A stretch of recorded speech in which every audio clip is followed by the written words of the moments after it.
Ayan, basahin na natin kung good luck na.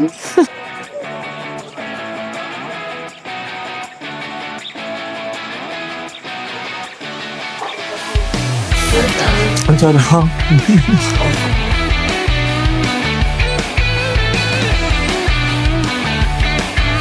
To end our food trip. Kamote na naman, guys! Hi guys! Welcome back to another vlog. So, it's day 2 of our trip here in Tokyo, Japan. So, for today, magde-day tour naman tayo from Tokyo. So, kung first time nyo pumunta ng Tokyo, I really suggest na habaan nyo. Tingin ko hindi talaga enough yung 5 days, 4 days na trip dito sa Tokyo. Kasi bukod dito sa parang Tokyo City Center, sobrang daming pwedeng day tours coming from Tokyo. Kung first timer, suggest ko siguro kung kaya nyo talaga ng 10 or 9 days. So, for today, we'll be going to Kawagoe. Actually, hindi na siya part ng Tokyo, but it's already part of the Saitama Prefecture. So, quick background actually sa Kawagoe na pupuntahan natin. So, ang tawag dito is actually Ko-Edo or Little Edo. Yung pangalan dati ng Tokyo, which is the capital of Japan, is Edo.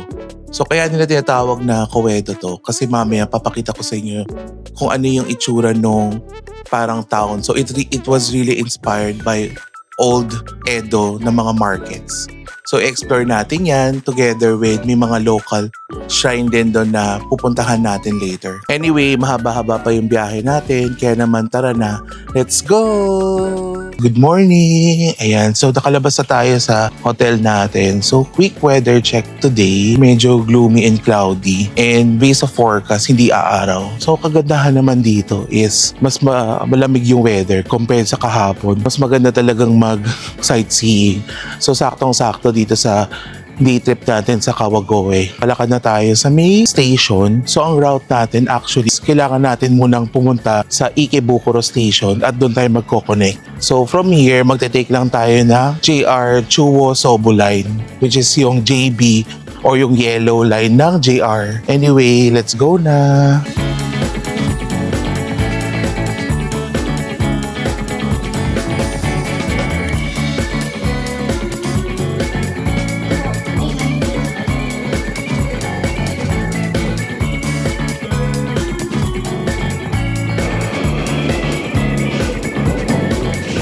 So, nandito na tayo sa may Ikebukuro Marunouchi Subway Station. So, in order for us to go sa Kawagoe, magra-ride tayo ng Tobu Tojo Line. So, hanapin nyo lang yung mga signs dito na nakalagay is TJ. So, doon tayo pupunta ngayon. Ito guys, hanapin nyo lang yung mga sign na ganyan, yung TJ, Tobu Tojo Line. So, dyan tayo pupunta. So, if you're going on a day trip sa Kawagoe, punta kayo dito sa may Tobu Tourist Information Center kasi meron silang tinatawag na discount pass wherein kasama na doon yung back and forth train ticket nyo going back to Ikebukuro and also yung mga local bus doon mismo sa Kawagoe. So nakuha na natin yung Kawagoe discount pass natin. So ang halaga nito is 1,200. So I believe sulit na yan kasi it covers yung back and forth train nyo na dito sa Ikebukuro and Kawagoe. And kasama na rin yung mga local bus na gagamitin natin.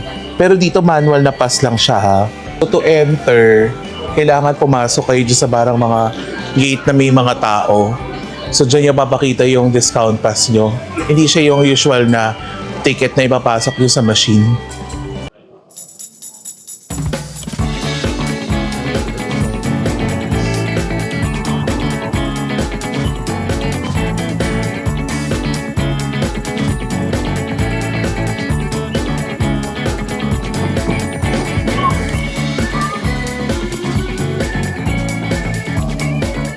Nandito na tayo sa Kawagoe Station. So, palabas pa lang tayo ng platform.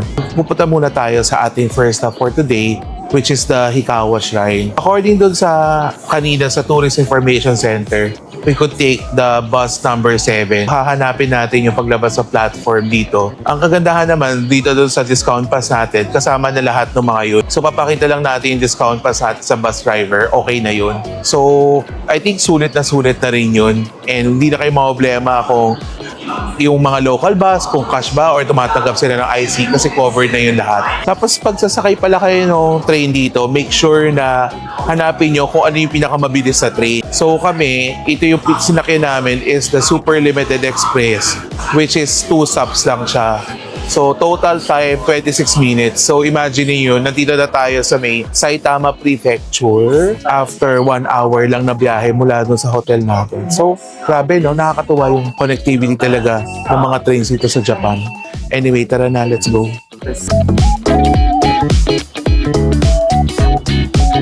So bago tayo magpatuloy doon sa ating Kawagoe City Tour, naisipan na lang namin na mag-lunch na lang muna tayo dito sa may Kawagoe Station. Kasi pagpunta natin doon, ine-expect talaga natin na sobrang daming tao kasi nga Golden Week. So even yung mga pagsakay namin kanina sa train, talagang makikita mo na maraming mga families, maraming mga jowa na nagde-day trip talaga dito sa Kawagoe. Later naman kasi yung pupuntahan natin, meron din na parang old market street doon na puro street food naman.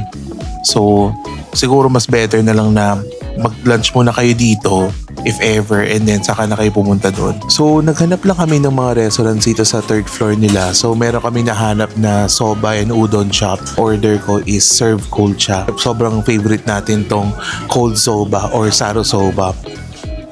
Ito na guys yung order natin, yung cold soba and meron din tayong extra na ebe tempura na 3 pieces saka fish cake or chikawa. Ganito guys, ako kumain itong cold soba. So wala yung any sauce. Tapos nandito yung dipping sauce niya. So malamig din to. So kayo magdi-decide kung anong gusto nyo. Ako naman, nahalo ko lang lahat tong radish, yung wasabi, saka tong green onion. Tapos nagbigay din sila ng parang tempura flakes. So ilalagay ko lang dyan lahat. Tapos tsaka i-dip yung soba ko later. Kain tayo, guys. Ayan, dip natin sa cold na sauce. Then slurp.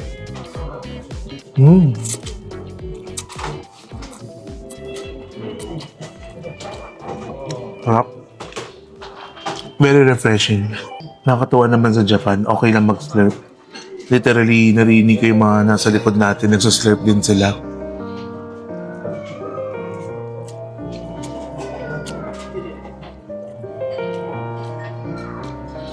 Anyway guys, kain muna tayo and then diretso na tayo dun sa ating first stop. See you guys later!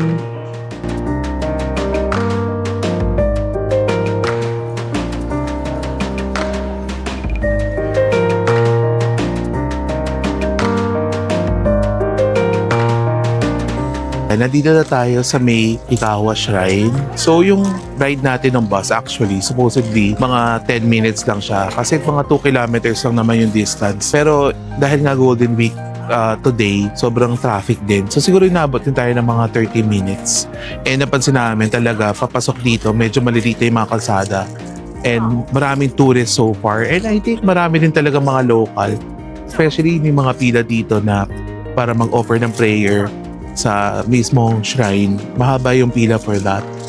Ito yung ating first stop. So, quick, explore na natin muna tong lugar na to.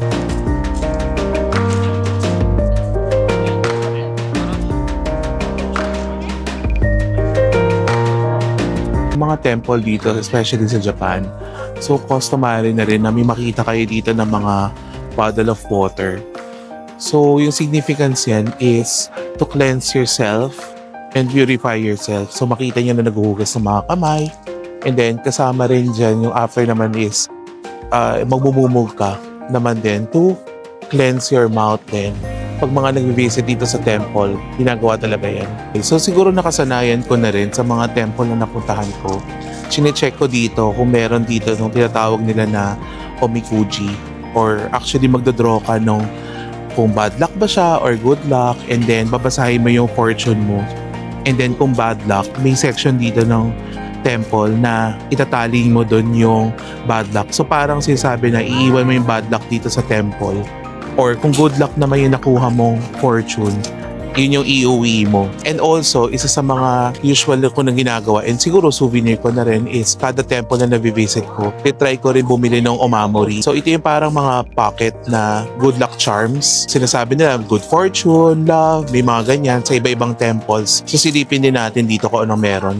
Dito guys, nakakatawa kasi nilagyan nila ng twist yung pagkuha mo ng omikuji. So, di ba sa iba para mag-draw ka ng number, ganyan. So, dito naman is parang mag-fish ka ng mga isda na parang flashy. Tapos, nakalagay dun sa isda yung fortune mo mismo. So, tatry natin yan. So, dito na parang nakalagay dito is mag-o-offer ka lang ng 100 yen. Pila muna tayo para bumili ng umamori natin. So, yung bibiling ko is about good for money naman yung bibili natin. Money bag. So, kita nyo, grabe, nakakatawa. Sobrang daming nakapila. Siguro dahil nga Golden Week this week. So, lahat talaga ng mga nagbe-visit dito sa temple na to, bumibili talaga sila ng kanya-kanilang omamori. So, bumili na tayo ng omamori. So, generally naman, it's really for good luck. So, ginawa ko is bumili ako ng souvenir na rin dito. So, itong omamori na to, may design siya nitong torii gate na to sa harap ng shrine. O, yan. Yan yung malaking version. Diba? So, isipin nyo na maganda ring way to na gawing souvenir nyo para maalala nyo rin yung pinuntahan nyo yung mga shrine. So, ito medyo mahal lang actually. 2,000 yen to. And then may binili pa tayong isa. Ito naman yung binili nating isa, guys. So, medyo maliit siya pero nakakatawa kasi meron siyang bell. So, this is naman for good fortune. So, makita mo siya parang mukha siyang money bag. So, wala namang masama maniwala dyan or anything. Pero for me, gusto ko talaga lang siya gawin for me to remember yung mga napuntahan na natin.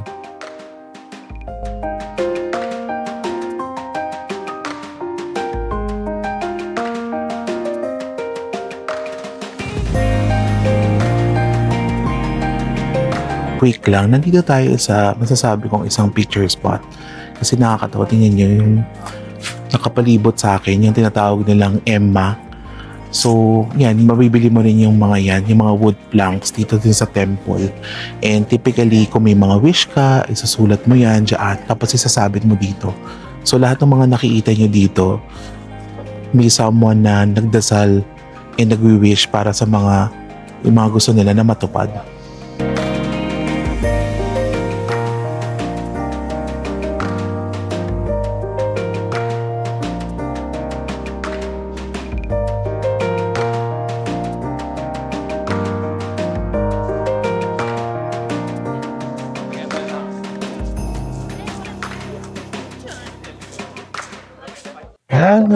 Ayan, mag-fish na tayo ng ating good luck. Oh my God, parang mahirap to ha. Oh my God. Kunin natin itong red. Ay! Oh my God. Ah! Yay! Ayan, basahin na natin kung good luck ba. So, nabasa na natin ang fortune natin galing dito sa bingwit kong isda. So actually, 300 yen pala yung donation nila. Siguro kasi sa'yo na rin tong parang charm na to. Sa ibang mga temple kasi usually 100, 200 yen lang yan. So good news, nakuha natin is good luck or great luck. So in Japanese is daikichi. So dahil dyan, iuuwi natin to. Kung hindi kasi, dapat iiwan nyo yung bad luck na yung paper, itatali nyo siya dito sa may temple. Dahil dyan, punta na tayo sa ating next stop. See you guys later!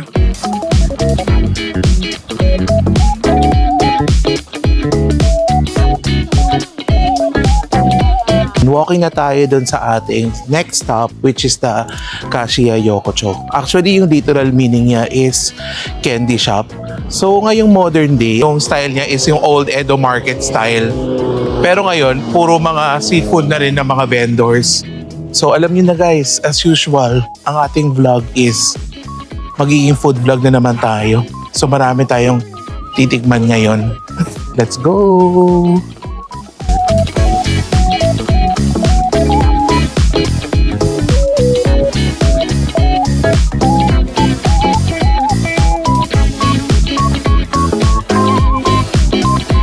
So pipila tayo sa isang food stall dito na ang binibenta is fried na sweet potato. So actually kung pupunta kayo dito, good to know din na ang sweet potato is actually product of Saitama and Kawagoe.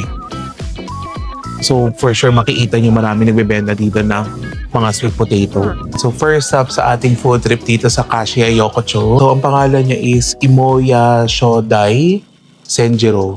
So dalawang flavor yung try natin. So ito medyo kakaiba and very Japanese. Soy sauce and butter. Try natin. Try natin.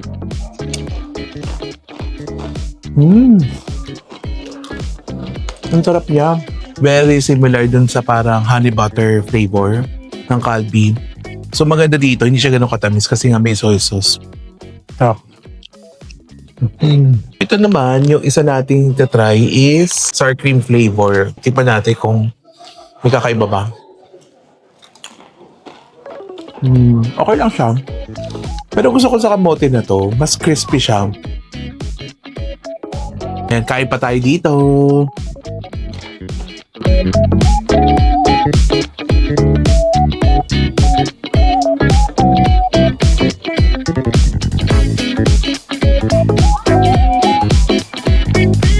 So mahaba din pala to. So sobrang daming pwedeng kainan. So far, mga nakita namin dito is of course yung sweet potato chips na meron pa tayo isang itatry mamaya. And marami lang dito actually na parang mga siopaw or katawag nilang nikuman or meat bun. So kagandahan ngayon kasi di ba Golden Week and expected nila na maraming tao. Itong buong street na to usually may dumadaan talaga mga bus dito or mga kotse. So ginawa nila, blinak nila to. So I think mas comfortable pa siya ngayon kaysa yung regular days dito sa Kawedo. So maglakad lang kayo ng konti mula doon sa Kashiya Yokocho. Makikita nyo itong parang old tower na to na may bell sa taas. So that is actually the symbol of this city ng Kawagoe kasi it goes way back. I think mga 1600s pa ng mga Edo period according sa research natin. Ang tawag dyan is Tokinokane, which literally means is as time bell tower. Grabe guys, sobrang nakakatawa lang maglakad dito. So kahit sobrang daming tao, gusto ko palagi yung mga ganitong old shopping street dito sa Japan. So naaalala ko dito is yung parang Takayama Old Street, diba sa Gifu. And yung mas sikat palalo is dun sa Kyoto naman, which is the Gion District. So ito siguro mas maliit na version ng mga yun. Pero nakakatawa kasi is very much accessible to sa Tokyo. Diba nga 1 hour lang to from Tokyo City Central. So definitely, puntahan nyo to kung mag-visit din kayo ng Tokyo. And kung hindi pa kayo nakapunta doon sa bang area, maganda rin ma-experience nyo dito.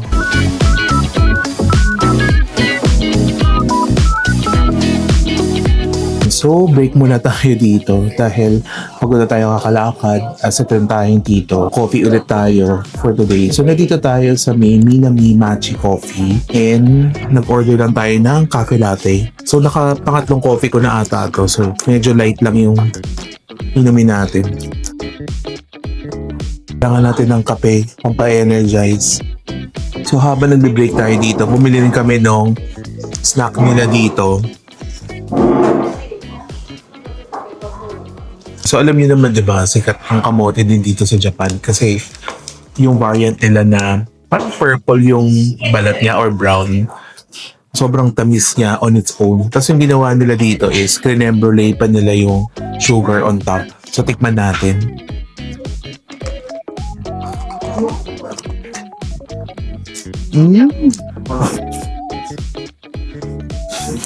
Ang sarap. Para siyang guys, I would put it, level up the kamote cube. Sobrang lambot ng loob kasi feeling ko ni-roast muna yan. Para syempre, lumambot siya and lumabas yung natural sweetness. And then ito sobrang crispy. Ayan, parang kamote cube natin. Medyo malayo naman din kasi yung price nito. So 500 yen to. Grabe, parang puro kamote pa na makakain natin dito sa trip na to. Tignan natin kung may makita pa tayong iba. To end our food trip, ito na naman, kamote na naman guys. So ito iba naman kasi parang siyang dried or fried kamote. Tingnan nyo, ganito siya kalaki guys. Oh. Try natin.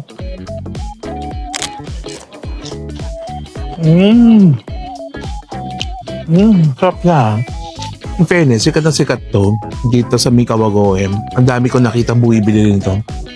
Sobrang worth it. So ito is 550 yen to. Ayun, sobrang nipis. Sarap. Kahit wala siyang seasoning at all. Para siyang dried na frinay. Sarap. Ayan, so palitan na natin to. Kamote food vlog series na talaga to guys.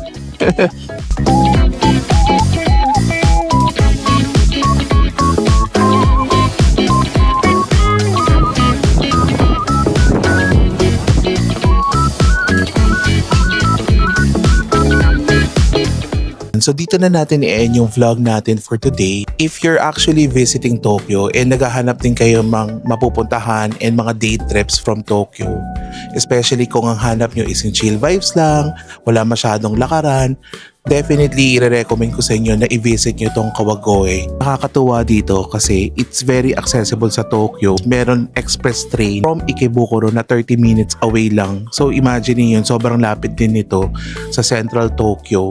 And may experience na rin na meron tayong binisit kanina na temple. And ngayon, meron naman tayong binisit this afternoon na parang old street. So, masasabi ko na very comparable naman to sa mga ibang napuntahan nating cities and prefecture outside Tokyo.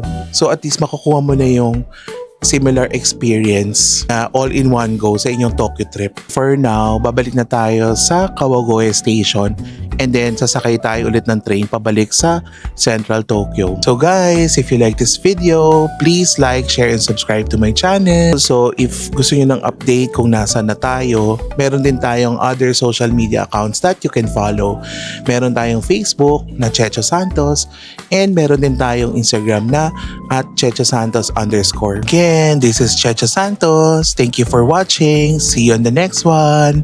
Bye!